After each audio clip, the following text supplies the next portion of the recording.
morning po sa inyong lahat. Bumalik na yung mga natin, halaman. Buhay na buhay po yung mga halaman natin dito sa harap. Magandang umaga po sa ating lahat. Magandang umaga sa mga bisita na kasama natin. Bakit walang umuupo sa harap? Ayaw mo nang mas malapit dito? Ayan, Sister Maria, umupo na tuloy sa harap. Dito pa po, meron pa dito sa harap. Kasi makikita yung mga late, dito sila uupo. Ayan, so si Sister Imelda, pinalakpakan natin kasi paalis. Bakit? Dapat nga malulungkot tayo kasi alis Sister Imelda. So, bon voyage po, Sister Imelda. Yung pagpapala ng Panginoon ay palaging sumainyo. Lalong-lalo na sa Canada. Okay, mag-alala kapag dadalaw na lang kami doon. Malapit lang naman yan, di ba? Sa recto lang yan eh. Sa Canada. Meron namang internet kung sakali. Di ba, meron tayong pinaplano sa Canada kasi ngayon. So, malay mo. Okay, so, ganoon din po sa mga bisita na kasama natin. Magandang umaga po sa inyong lahat. At maraming salamat po sa inyong pagpapaunlak. Ang Christ Life Assemblies po ay kapag Sunday, masaya na pinag-uusapan yung scriptures. Kaya ngayon, meron tayong isang topic na napakahalaga. Ito po yun. Eternal option, or options dapat yan, pero walang S. Your salvation, your choice. Isa lang kasi yun eh. Dapat yung pipiliin natin. Yung ating kaligtasan ay ating pagpili. Choice natin siya. Uy, John. Nandito si John Neresa. John, Brother John, ng Bacolod. Okay. Welcome. Si Brother John ay nabaptized nung pandemic. Okay, hindi ko siya makalimutan talaga. So welcome, Brother John. Punta ako sa Bacolod sa susunod. Okay, so pag-uusapan natin yung tungkol sa option na dalawa. Pero isa lang yon dapat ang pipiliin natin. So, umpisa natin yung kwento tungkol sa sinabi ng Panginoon sa 200. Hindi piso, dalawang way. Okay, 200. So, sinabi niyo sa Matthew 7 verse 13 to 14. So, merong 200 dito, two ways. Okay, two gates yung isa sa ibang mga versions. Yung isa ay makitid, yung isa ay maluwang, malapad. Okay, so yun yung pagpipilian ng tao. Either nandun ka sa isa, dun sa daan na yan, hindi ka pwedeng dalawa. Kasi pag nandun ka sa dalawa, di dalawa ka na. Hindi ka pwedeng maging dalawa, isa ka lang eh.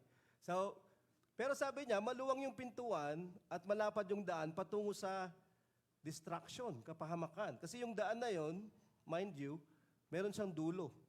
Hindi ka lang basta lakad ng lakad, merong hangganan yon. Hindi indefinite, definite, merong hangganan siya. At sabi niya, kapahamakan yung dulo. Pero interesting, sabi niya, marami yung pumapasok doon. Maraming mga gustong pumasok doon o nandun sila sa daan na maluwang. Okay? Pero yung makitid, yung makipot, ay mahirap, yung pintuan na yon, ang daan na yon, patungo sa buhay na walang hanggan naman siya. Hindi siya madali. Siguro yun yung dahilan kung bakit kakaunti yung pumipili doon kasi mahirap siya, hindi siya madali. Habang naglalakad ka doon, hindi madali. Yung isa, madaling-madali. Okay? Kaya maraming nandun. Pero ang hindi nila iniisip, yung dulo. Yung dulo noon. Mahirap, pero yung dulo noon, buhay na walang hanggan. At kakaunti lang yung dumadaan doon. Okay? Madalas ganoon eh, yung tao, di ba? Face value, titingnan lang niya kung ano yung mahirap, kung ano yung pag nakita niya lang, mukhang hindi kaya, hindi na lang ako pupunta. Pero saan pupunta yung daan? Ito yung ikinikwento dito ng Panginoon dito sa parable ng 200 na ito. Sabi ni Jesus Christ at kanyang pinagdiinan sa kwento, pumasok kayo sa makitid na daan. Enter you into the narrow gate. Huwag kayong pupunta doon sa maluwang.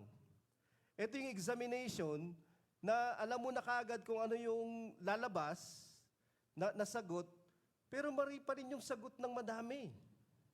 Kasi ang pipiliin pa rin nila, yung maluwang. Kasi hindi lamang ito parable, ito ay prophecy. Nakita na ito ng Panginoon na mangyari. Okay? Gandang umaga po sa ating kalagayan ng mga tao. So, nandito ulit tayo, sa ating panahon, sa ating generation, namimili ulit tayo. At bawat araw ng buhay natin ay palaging sangang daan yung ating hinaharap. Pipiliin ba natin yung para sa buhay na walang hanggan o para sa kapahamakan? Pero nakadepende sa decision mo yan. Kaya nga, it's your option. It's your choice. Eventually, ang narrow path or narrow gate ay your option. Si Lord yung nagbibigay ng pagpipilian at meron kang freedom of choice, i-exercise your freedom at meron din namang knowledgeable na choices ka, 'di ba? Na ito, pag pumunta ka dito, ito yung mangyayari, pag pumunta ka diyan, yan yung mangyayari. Ngayon, choose. Ano gagawin mo? At ang kanyang sinasabi, the narrow path, 'di ba? Actually, inuulit lang niya ito kasi sinabi na ito ng Diyos sa Old Testament, sa Deuteronomy 30 verse 19. Yung pagpipilian naman doon, blessing at saka curse. Life at saka death. Pero ang sabi ng Panginoon at kanyang emphasis ay, choose life. Choose blessing, di ba? Choose salvation. Yung option mo, sigurado si Ace. Says ba yun? Says nga yun. Choice niya yun eh. So, bakit ba tayo nandito sa daan na ito? Paano tayo pumupunta sa kapahamakan? Kung choice natin yon, bakit? Bakit tayo pumupunta sa choice na yan? At ano ang dahilan? Di ba? Bakit tayo nandito sa kalagayan na ganito? Okay, so, sa Matthew 12 verse 36 to 37. Okay, so, paano tayo magtatapos sa isa at paano tayo magtatapos sa kabila? Bakit? Di ba? Ano yung sa paghatol ng Panginoon natin sa dulo? Paano niya tayo sasabihin, dito ka sa kapahamakan, dito ka sa buhay na walang hanggan. Sa Matthew 12 verse 36 to 37, sabi ni Jesus Christ, tinitiyak ko sa inyo, actually yung ASND po dyan ay ang salita ng Diyos Biblia or version ng Bible. So, gumagamit tayo dito ng ang Biblia at saka ASND. So, kaya may ASND dyan.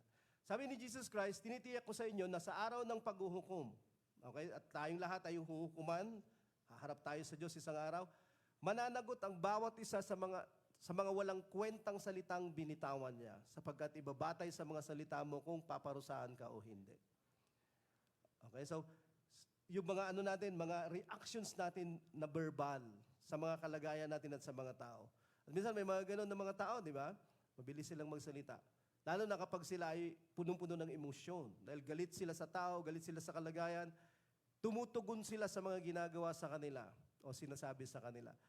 Dahil punong-puno sila ng emotion, very tense yung kalagayan, nakakapagsalita sila ng masama.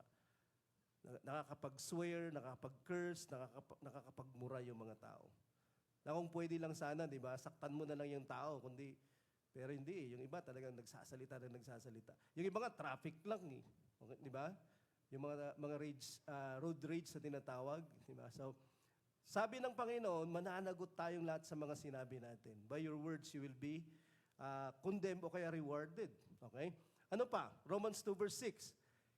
Ibibigay ng Diyos sa bawat isang nararapat ayon sa kanyang ginawa. Hindi lamang sa sinabi mo, yung mga ginawa mo sa buhay mo habang nabubuhay ka.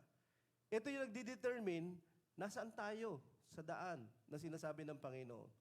Nandun ba tayo sa daan patungo sa kapahamakan? O katulad ng sinasabi ko, alam na natin yung sagot kapag binabasa natin yung scriptures. Pwede kang makatiyak kung nasaan ka ngayon. At gusto ko ganun yung mangyari sa atin pagkatapos ng talk na to. So, lahat ng ginagawa mo, lahat ng sinasabi mo, doon kay judge. Chapter 2 verse 15. Ang gawa nila ay nagpapakita na ang iniutos ng kautusan ay nakaukit sa kanilang puso.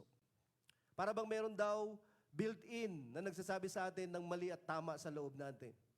Okay? Kaya nga sa lahat ng civilization, bawal magnakaw, bawal pumatay, bawal mga lunya, etc., etc. Lahat ng ito ay parang pare-pareho. Sa lahat ng civilization ng tao. Ito man ay pagan civilization or godly, katulad ng alam natin, meron silang mga batas na pinaparusahan yung mga immoral o kaya naman nire-reward yung mga moral activities. Bakit meron ganon? Kasi daw nakaukit sa puso natin. Pero ang sinasabi ng Bible, pinatutunayan ito ng kanilang konsensya. Conscience pala yun. At yung conscience, built-in yun na inilagay ng Panginoon sa atin na hihimok o kaya naman tutulak sa atin na gumawa ng mali. Sorry, nauubo ako pero hindi natuloy. Yung konsensya natin ay parang black box natin yun. Okay?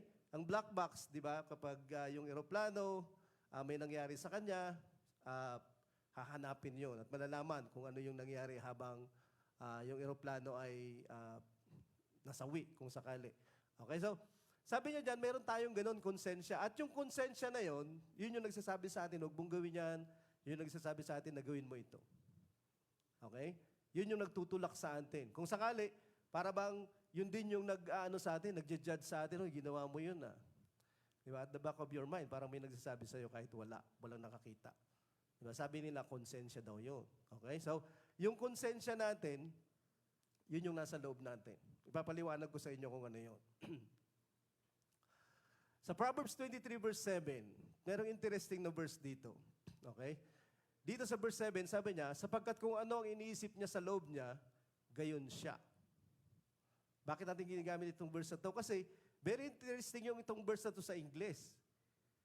Yung iniisip mo daw, ganun ka, sabi sa English. At napakaraming mga Christians yung nag-isip na, ibig sabihin kung ang iniisip ko ay ganun ako, di pwede kong isipin yung mga bagay-bagay at magiging ganun ako. Ibig sabihin, isipin kong maging mayaman. Ang tawag nila dito pero hindi ito tinatawag ng Bible. Pero ang itinawag nila dito ay law of attraction daw. You attract what you want. Okay? Isipin mo lang. Kakaiba, di ba? Narinig mo na ba yon? Okay? Pero wala yon, hindi yun biblical. Sorry. Okay? Sorry, hindi biblical yon. At hindi ito tungkol doon. Pero yun yung sinasabi nila. Okay? What you think, so are you. Yun yung sinasabi niya. What he thinks, so is he in his heart.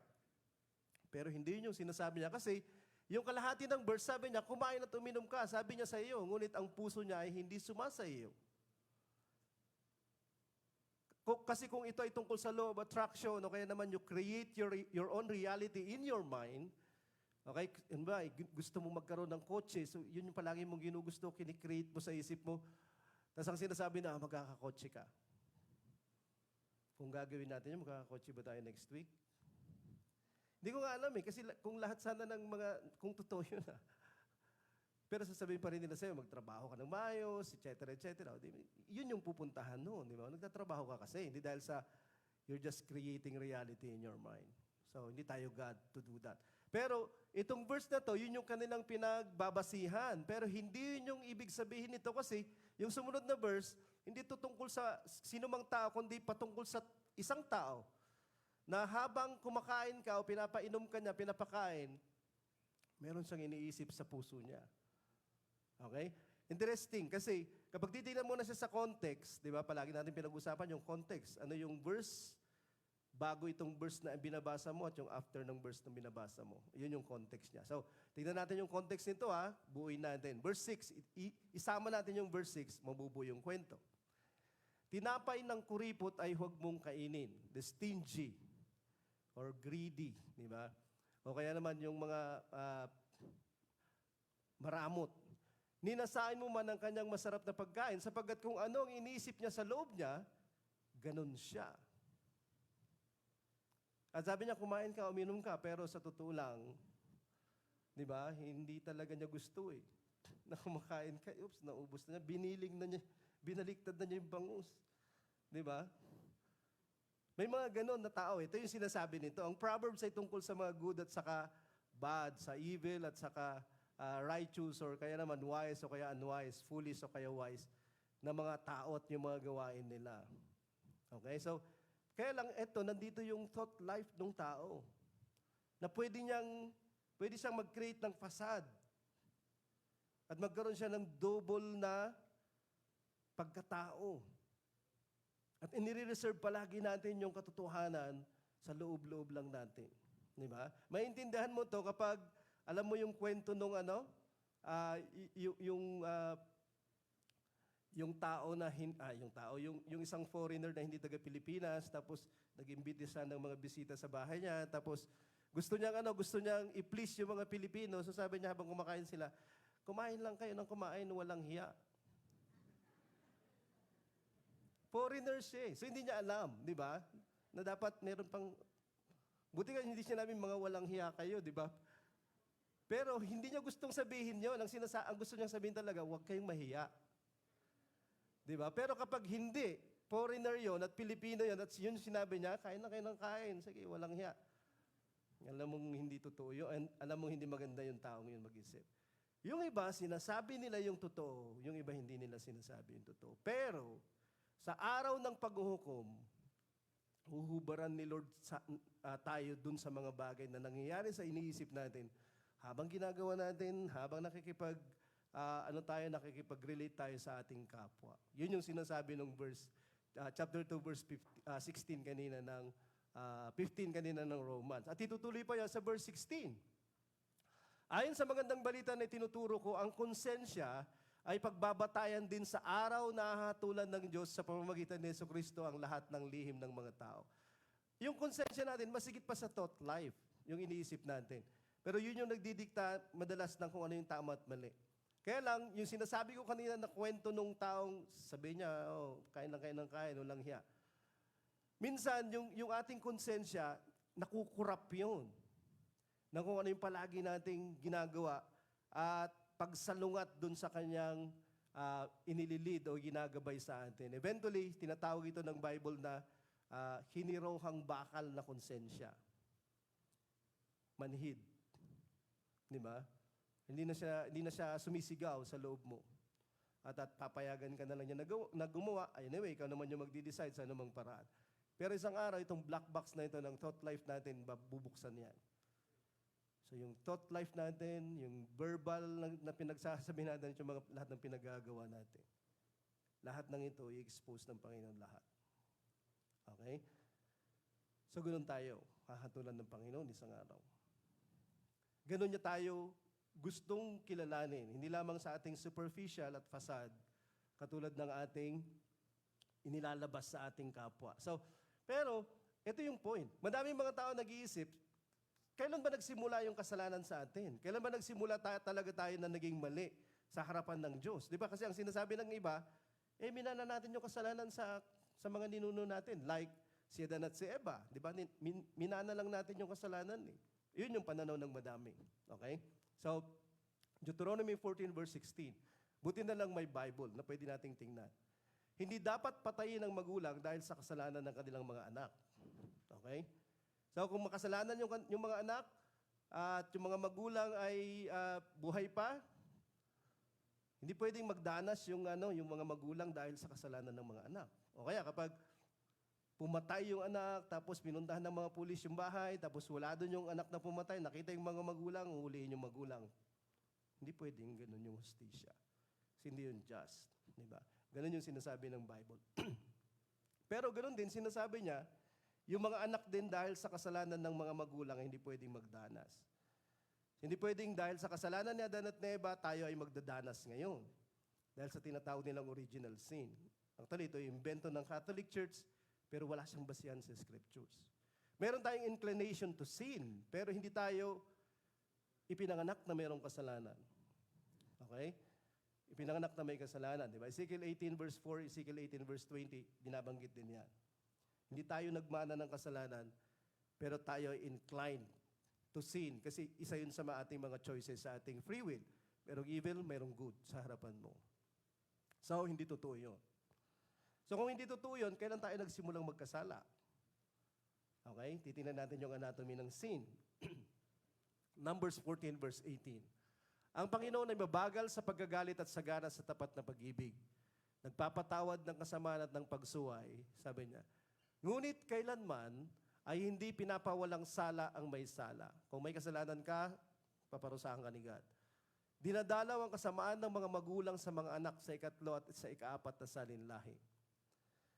Pero teka pastor, bakit ito yung sinasabi nitong verse na to? Na may mga kasalanan yung mga anak na ito ay galing sa kanilang mga magulang, tila baga. Diba sabi niya, ang kasamaan ng mga magulang sa mga anak. So yung kasamaan ng mga magulang, nasa mga anak nila, at nasa ikatlo hanggang sa ikaapat na saling lahi, nasa kanilang apo at apo sa tuhod. Tuhod, di ba? Tapos talampakan. So, ikatlo at ikaapat na salin lahi. So, ibig sabihin, para bang ang sinasabi daw nito na verse, kasi ito yung ginagamit nila sa original sin, Nagkasala yung magulang at yung kasalanan ay makikita mo hanggang sa ika-4 na salinlahi.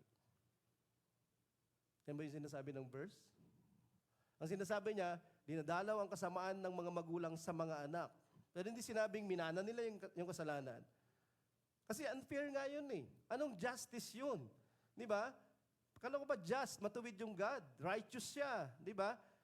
Bakit siya maghahatol sa isang tao na inosente dahil sa kasalanan ng mga nauna sa kanya? Unfair yun.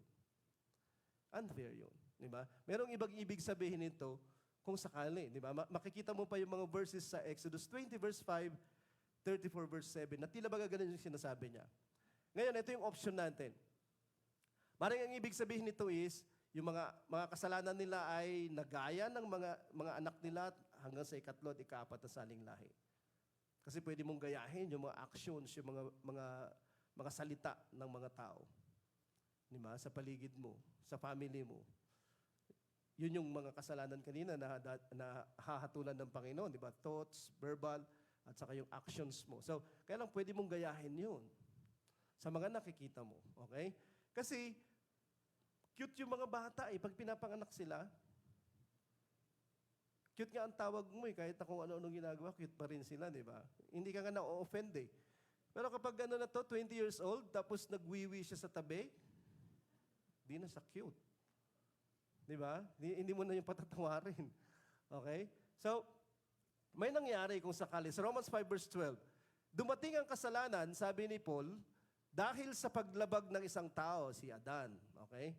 Sa utos ng Diyos. So dumating siya, kasi siya nga yung unang nagkasala eh. Dahil sa kasalanan, dumating ang kamatayan, yung parusa sa kasalanan. Kaya lumaganap ang kamatayan sa lahat ng tao dahil nagkasala ang lahat.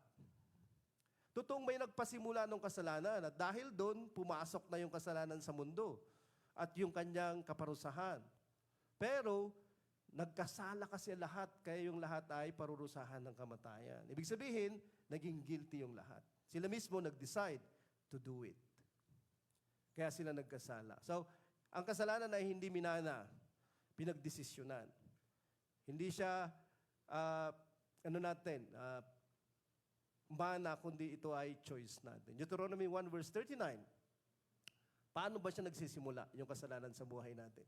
Makakapasok sa lupaing iyon ang inyong mga anak na wala pang muwang, sabi ng Panginoon kay Moses.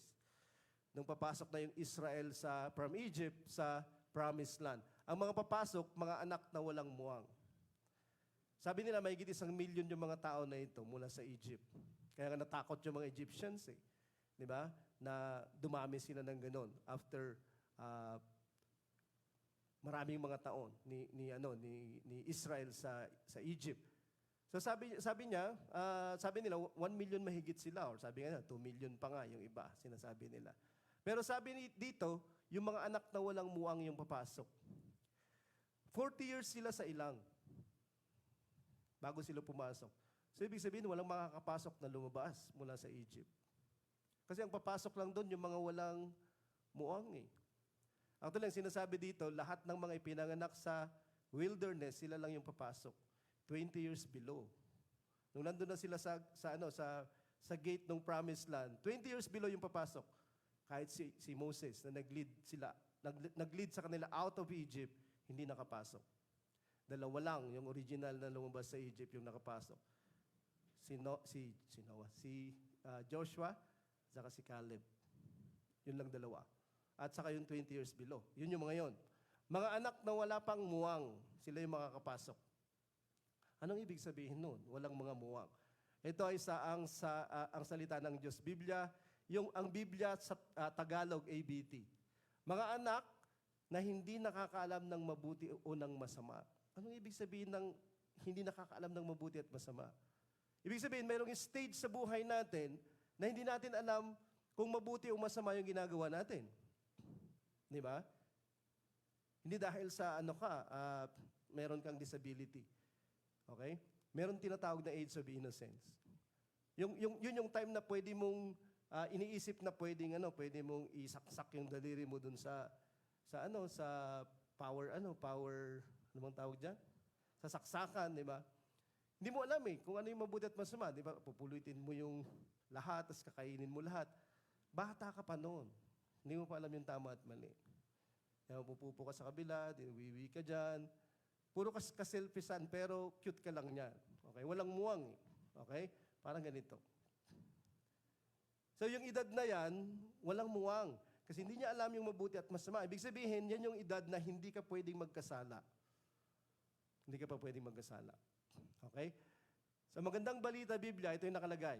Maliliit din yung anak na hindi pa nakakaalam ng mabuti at masama. Age of innocence nga, yun yung sinasabi nila. Okay? So, kailan natatapos yung age of innocence? Kung ganoon. Kasi merong hangganan yun eh. Inaalam natin yung anatomy ng kasalanan. Sa Isaiah 7 verse 15 to 16. Siya'y kakain ng keso at pulot, yung bata na ipapanganak.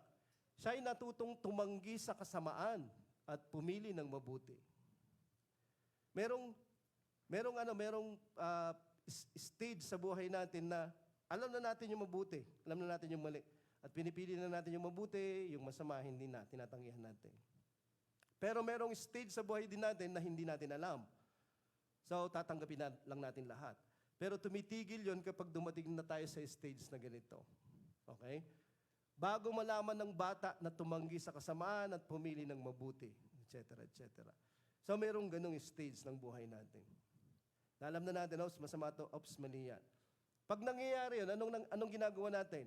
Natututo na tayong hindi lamang kilatisin yung mga bagay-bagay, ito yung tama, ito yung masama, natututo na rin tayong pumili. Okay, pumipili na rin tayo. Kaya lang madalas, ang pinipili natin, yung pakiramdam natin makakabuti sa atin, makakapagbigay ng kasayahan sa atin. At minsan, wala tayong pakialam kung ano yung mangyayari sa atin, anong mangyayari sa tao. O kaya naman, ano ang dulo nito? Kapahamakan ba to o buhay na walang hanggan? Wala. Genesis 8 verse 21. Hindi ko na muling susumpain ng lupa, sabi ni God. Nag-offer na si, ano yun? Ha? Anong nangyayari? Register ng SIM. Meron pa bang hindi nagpa-register ng SIM sa inyo? Kagaya ko? Ngayon ba yung huli? 26. Hindi, 23 ngayon eh. 23 pa lang ngayon. Don't worry, 3 days pa. Meron pa daw yatang 5 araw after. Tapos i-extend pa nila ulit. Kasi malulugi yung kumpanya eh. Maraming maluluging kumpanya kung sakali. Okay, so, asa na ba ako? So, nagkaroon ng Genesis flood kay Noah. Simula chapter 6, chapter 7, yun yung flood. Chapter 8, nawala na yung flood. Tapos nag-offer si Noah dahil pasasalamat. Sila lang yung pamilya niya yung naiwan eh. Walong tao lang. Maraming mga tao yun, pero 8 tao lang yung naiwan. Pagkatapos sila mag-offer ng sacrifice, kasi si Lord nagpakita siya ng rainbow. Okay? Hindi yan sign ng pride, sign yan ng promise ng Panginoon. Sign ng promise ni Lord na hindi na niya gugunawin yung mundo sa pamamagitan ng tubig. So, hindi yan sign ng pride, sorry.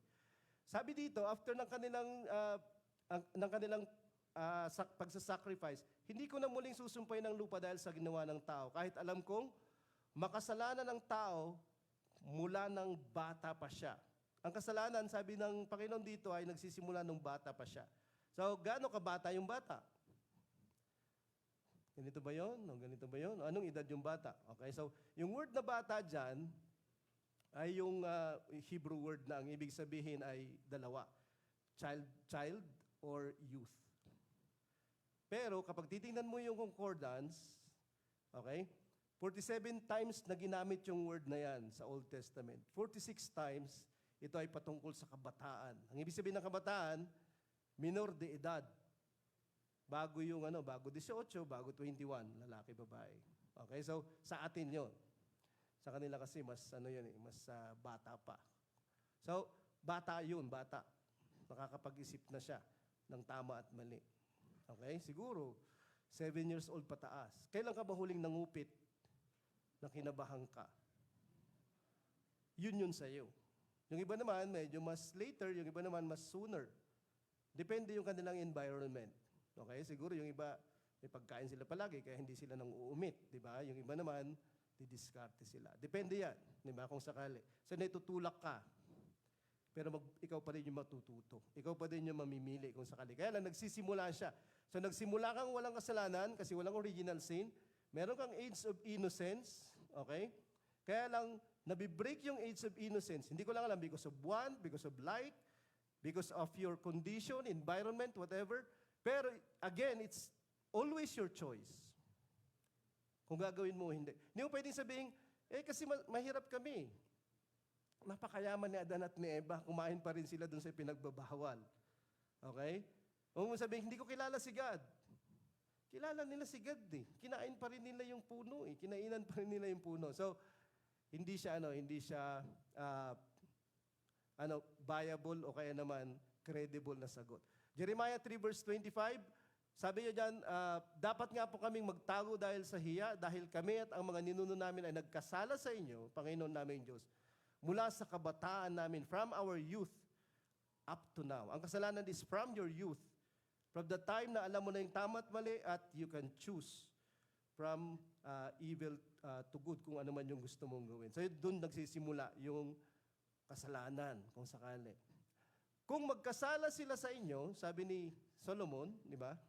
Prayer ni Solomon ito, dahil wala kahit isa man na hindi nagkakasala. Prayer ni Solomon yan, magandang puntahan. Pero ang gusto ko lang, tingnan natin na yung nasa color code na praise, walang sino man na hindi nagkakasala. Romans 3 verse 10, Romans 3 verse 23, all have sinned and fall short of the glory of God. No one is righteous, no not one. And Romans 6 verse 23, for the wages of sin is death. Therefore, mamamatay tayong lahat.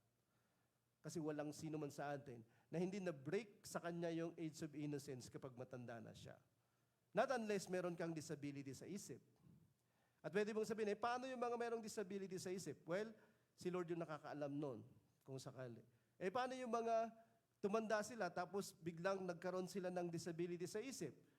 Kakatulan sila ni Lord nung hindi pa sila nagkaroon ng disability sa isip nila. At sa mga pinagagawa nila nung sila ay okay pa.